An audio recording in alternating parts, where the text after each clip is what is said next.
सबसे भारी नहीं, कयामत के दिन सबसे हल्का अजाब उस आदमी को दिया जाएगा जिसके पैरों के नीचे 2 आग की चिंगारियां रख दी जाएंगी। 2 चिंगारियां, सिर्फ जमरतुन कहते चिंगारी को, आग के अंगारे की एक चमक होती है ना, अंगारा भी नहीं, एक चिंगारी, बीड़ी पिए चिंगारी उठ के निकली, आपसे ज़्यादा कौन जानता होगा चिंगारी के बारे में। हाँ, एक वो जो निकली बस वो चिंगारी, एक इस पैर के नीचे, एक इस पैर के नीचे। ये किसको अजाब होगा? दुनिया में जिसने सबसे कम गुनाह किए होंगे और जिसको सबसे हल्का अजाब दिया जाएगा। अल्लाह के नबी फरमाते इन्ना हवना हलिन्नारी अज़ाबन यौमल क़ियामा लरजुलुन यूज़अ फ़ी अख़मस क़दमिही जमरतान, उसके दोनों पैरों के नीचे 2 चिंगारियां रख दी जाएंगी। इन चिंगारियों से हाल क्या होगा? यगली मिनहुमा दिमागुहु, चिंगारियां तो पैर के नीचे होंगी लेकिन उसका दिमाग हांडी की तरह खोल रहा होगा, जैसे उसमें पानी उबल रहा हो, अंडा बॉयल हो रहा हो, पानी जैसे खोलता है उसकी आवाज़, उसका दिमाग खोल रहा होगा। वो समझ रहा होगा कि सबसे शदीद और सख्त और हार्ड अजाब अल्लाह मुझे दे रहा है, हालांकि वो सबसे हल्के अजाब में होगा। ये अल्लाह के नबी फरमाते इन्नी अरा मा ला तराउन, जहन्नम के अंदर जो अजाब मैं देख के आया हूं वो तुमने नहीं देखे। अत्ततिस्समाउ व हुक्कलहा अंतइत, आसमान फरिश्तों के बोझ से चुरमुरा रहा है। आसमान पर इतने फरिश्ते हैं कि उसके बोझ से आसमान चुरमुर कर रहा है। जैसे चारपाई बिछी हो और उस पर कोई मोटा आदमी बैठ जाए तो एकदम चुर्र बोलने लगती है कि टूट जाएगी। ऐसे ही आसमान पर इतने फरिश्ते हैं कि आसमान फरिश्तों के बोझ से डगमाडोल हो रहा है, चुरमुरा रहा है, कहीं गिर ना जाए। अल्लाह के नबी फरमा रहे हैं अत्ततिस्समाउ व हुक्कलहा, आसमान फरिश्तों के बोझ से चुरमुरा रहा है और उसके लिए मुनासिब है कि वो चुरमुराए। क्यों? कहते हैं कि उस पर फरिश्ते बहुत हैं, चुरमुरा रहा है। इल्ला मा फीहा मौज़िउ अर्बई असाबिया, आसमान पर 4 उंगली के बराबर कोई जगह खाली नहीं है।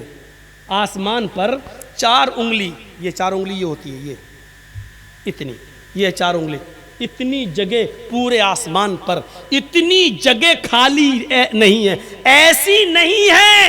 इल्ला व मलकुन वाज़िउन जबहतहु साजिदन लिल्लाह, 4 उंगली के बराबर भी आसमान पर कोई जगह ऐसी खाली नहीं जहां अल्लाह का फरिश्ता सजदे में सर न रखा हो। सजदे में सर रखे हुए उधर भी।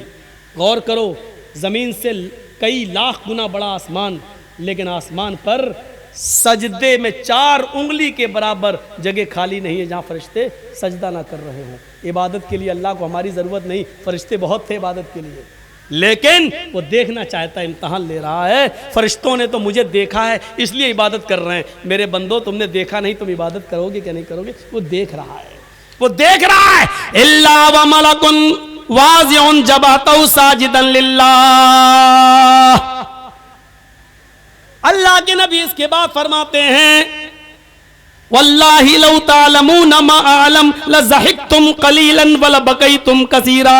अल्लाह की कसम, जो मैं जानता हूं वो तुम नहीं जानते, जो जहन्नम में मैं अजाब देकर आया हूं वो तुम्हें मालूम नहीं है। जहन्नमियों को कौन कौन सा अजाब है अगर वो मैं तुम्हें बता दूं, लौ तालमून मा आलम, अगर वो मैं तुम्हें बता दूं और तुम्हें मालूम हो जाए, लज़हिकतुम कलीलन व लबकैतुम कसीरा, तो दुनिया में तुम हंसना छोड़ दोगे और रोते रोते अपनी जिंदगी खत्म कर लोगे।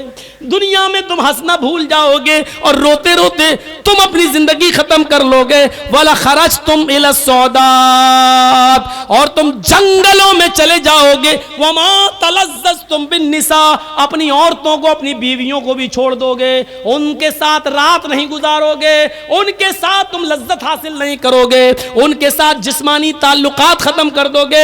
एक शौहर का बीवी के साथ जो ताल्लुक होता है वो तुम छोड़ बैठोगे, उनसे तुम लुत्फानंदोज नहीं होगे, इंजॉय नहीं करोगे, बल्कि तुम जंगलों में चले जाओगे। अगर वो अजाब मैं तुम्हें बता दूं जो जहन्नम में मैं देख कर आया हूं, अगर उस अजाब की कैफियत तुम्हें बता दूं तो तुम अपनी बीवियों को भी छोड़ बैठोगे।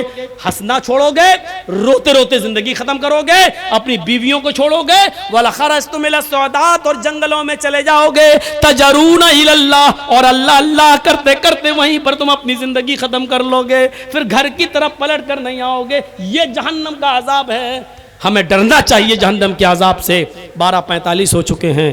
कई दिनों से मेरे मुसलसल प्रोग्राम चल रहे हैं। आज भी 2 घंटा मैंने बोला, कम नहीं बोला है। कल भी गाजुल की तरफ जाना है। तो मेरे भाइयों, कयामत, फिक्र आखिरत और जहन्नम का तसव्वुर यहां से लेकर उठिएगा और एक अजीम इनकलाब बर्पा कीजिएगा और अल्लाह से डरिएगा। रिस्क में, रोजी में और खाने पीने में, कारोबार में, हर चीज़ में अल्लाह का खौफ और तकवा अपने अंदर पैदा कीजिएगा। और एक बात और सुन लीजिए मेरे प्यारे साथियों, बैठिए थोड़ी देर के लिए। एक बात और सुन लीजिए, आपको इस सरजमीन पर, इस दुनिया में किसी इंसान को हकीर समझने का कोई हक नहीं है।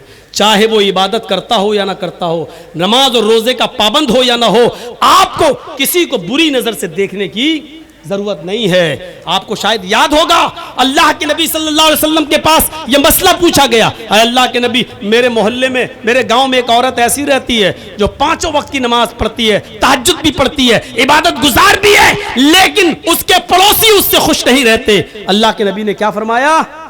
या फिन्नार, वो जहन्नम में जाएगी। कहा अल्लाह के रसूल, एक औरत ऐसी है जो नमाज और रोज़ा बहुत ज़्यादा तो नहीं पढ़ती है, सिर्फ फ़र्ज तक का इक्तिफ़ा कर लेती है, बहुत ज़्यादा नमाज और रोज़े की पाबंद नहीं है, लेकिन मोहल्ले के लोग पड़ोसी उससे बहुत खुश रहते हैं। अल्लाह के नबी ने फरमाया हिया फिल जन्नह, वो जन्नत की मुस्तहिक़ है, वो जन्नत में जाएगी। देख रहे हैं आप, हुकूकुल इबाद ये होता है। आपको हक नहीं है किसी आप ठेकेदार बनने का। आप किसी को समझाइए, अगर कोई बेनमाजी है तो उसको समझाइए, अगर रोजदार नहीं है तो उसको समझाइए, अगर उसके घर में बेपर्दगी है तो आप उसको अकेले में समझाइए, लेकिन किसी को टारगेट बनाना, किसी को निशाना बनाना, किसी को गलत समझना, यहां तक कि उसका बाइकाट करना, ये सारी चीजें आपके इख्तियार में नहीं है। हाँ, या तो कानून बनाइए, किसी का एक का नाम मत लीजिए, या तो कानून बनाइए, हमारे मोहल्ले में जो भी शराब पिएगा हम उसका सोशल बाइकाट करेंगे, जो भी किसी भी लड़की को लेके भागेगा और निकाह से पहले उससे शादी करेगा, हम उसकी मौत और खुशी और गमी में हम उसके शरीक नहीं होंगे, और पूरे एक कानून बना लीजिए नियम, तब तो ठीक है, लेकिन किसी एक के लिए और बाकी के लिए नहीं, ऐसा नहीं होना चाहिए। आप इस बात के ठेकेदार नहीं हैं और आपको ये इख्तियार भी कोई नहीं देता है। मेरे भाइयों, इस चीज से आप खामोश रहिए, डरिए।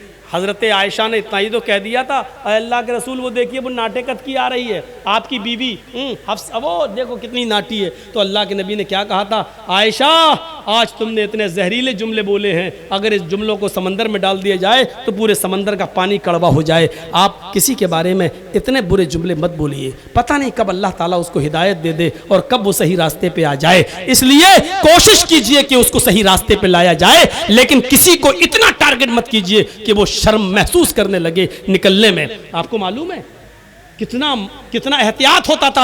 हजरत उमर फारूक मस्जिद में बैठे हैं और नमाज खड़ी होने वाली है। एक वाक़या सुन लीजिए, बहुत अच्छा वाक़या है। नमाज खड़ी होने वाली है, लेकिन नमाज से पहले किसी की हवा खारिज हो गई। किसी सहाबी की, एक फितरी चीज़ है, नेचुरल चीज़ है, होती है, किसी सहाबी की हवा खारिज हो गई, बदबू आई। तो हज़रत उमर फ़ारूक रज़ियल्लाहु ताला अन्हु ने कहा कि जिसकी हवा खारिज हो गई है वो वज़ू बना के आए, बाद में नमाज़ पढ़े। लेकिन अब शर्म की वजह से कोई उठ नहीं रहा। उठेंगे तो पता चल जाएगा कि मेरी हवा खारिज हुई, तो कोई उठ नहीं रहा शर्म की वजह से। 3 बार का हज़रत उमर ने, अरे जिसकी हवा खारिज हुई है वो जाए वज़ू बना कर आए, मैं इंतज़ार कर रहा हूँ। तो एक सहाबी उठे, कहने लगे अमीरुल मोमिनीन, शायद शर्म की वजह से कोई नहीं जा रहा है, ऐसा करते हैं हम सब लोग दोबारा वज़ू बना लेते हैं, उसमें वो भी शामिल हो जाएगा, उसमें वो भी शामिल हो जाएगा जिसकी हवा खारिज हुई। हज़रत उमर ने कहा मैं तुम्हारे इस मशवरे से बहुत खुश हूँ, किसी की को जलील और रुस्वा करने से कोई फ़ायदा नहीं। सब ने वज़ू बनाया और सब ने फिर दोबारा वज़ू बना के नमाज़ पढ़ी, उसमें वो भी शामिल हो गया। तो किसी को रुस्वा मत करिए, किसी को जलील मत करिए, ये मेरी आपसे गुजारिश है, बल्कि उसको अकेले में तंबीह और नसीहत कीजिए। ये ताउन, ये जलसा मदरसे के लिए हो रहा है, मदरसे के ताउन के लिए हो रहा है। मदरसे 1 साल वैसे ही बंद रहे हैं, असातिज़ा की तनख्वाहों का मसला है। इसलिए मेरे भाइयों, 12:50 हो चुके हैं, मैं सिर्फ 10 मिनट इस स्टेज पे बैठूंगा। आपको मुझसे कितनी मोहब्बत है, मेरे हाथ में इस मदरसे के लिए कितना देते हैं, ये मुझे देखना है। मेरे खातिर इस मदरसे को आप ताउन करें। मुझे अपनी मोहब्बत का अंदाज़ा आपके ताउन से लगेगा। अल्लाह ताला आपको इसका अजर अज़ीम अता फ़रमाए, हमें नेक अमल करने की तौफ़ीक़ अता फ़रमाए, क़यामत के दिन के लिए तैयारी करने की तौफ़ीक़ अता फ़रमाए, हम सबको जहन्नम के अज़ाब से महफूज फ़रमाए, जब तक ज़िंदा रखे इस्लाम पर ज़िंदा रखे, और जब ख़ात्मा हो तो ईमान पर हमारा ख़ात्मा फ़रमाए। वमा अलैना इल्लल बलागुल मुबीन व आखिरु दावाना अल्हम्दुलिल्लाहि रब्बिल आलमीन। अस्सलामु अलैकुम व रहमतुल्लाहि व बरकातुहू। যারা কিছু সহযোগিতা করবেন এই जल्दी মাদ্রাসাকে लाइए, 10 मिनट बस मैं बैठा हूँ, 10 দিয়ে যাবেন। अब आप लोग मोबाइल